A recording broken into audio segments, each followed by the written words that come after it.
రోషన్ తన కెరీర్ కన్నా young beauties కి లైఫ్ ఇచ్చే ప్రోగ్రాం పెట్టుకున్నట్టున్నాడు.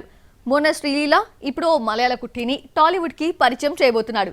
ఇప్పటికే భారీ ప్రాజెక్ట్ నుండి బయటకు వచ్చేసిన ఈ T town Hrithik Roshan champion cinema ఏమైంది? రోషన్ సరసన నటిస్తున్న కేరళ కుట్టి ఎవరు? శ్రీకాంత్ సన్ రోషన్ తెరపై కనిపించి దాదాపు 4 ఏళ్లు కావస్తోంది. నిర్మలా కాన్వెంట్ తో హీరోగా ఇంట్రడ్యూస్ అయినప్పటికీ అది నిబ్బా స్టోరీ కావడంతో పెద్దగా ఫోకస్ కాలేదు రోషన్. హీరోగా ఫుల్ ఫ్లెడ్జ్డ్ గా నటించిన ఫిల్మ్ పెళ్లి సందడి. ఈ సినిమాతో టాలీవుడ్ కి ఇంట్రడ్యూస్ అయిన శ్రీలీల ఇప్పుడు సౌత్ మోస్ట్ బిజియెస్ట్ హీరోయిన్. ఇక్కడే కాదు, బాలీవుడ్ లోనూ ప్రూవ్ చేసుకునేందుకు రెడీ అవుతోంది. కానీ రోషన్ పెళ్లి సందడి తర్వాత సిల్వర్ స్క్రీన్ పై మెరిసిందే లేదు. మోహన్ లాల్ బైలింగ్వల్ ఫిల్మ్ వృషభాలో ఆఫర్ రాగా కొంత షూటింగ్ కంప్లీట్ అయ్యాక క్విట్ అయ్యాడు రోషన్.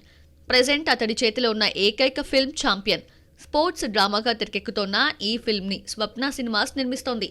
5 నెలల క్రితం రోషన్ బర్త్డేకి అనౌన్స్ చేసిన గ్లిమ్స్ వీడియో తప్ప మరో అప్డేట్ లేదు.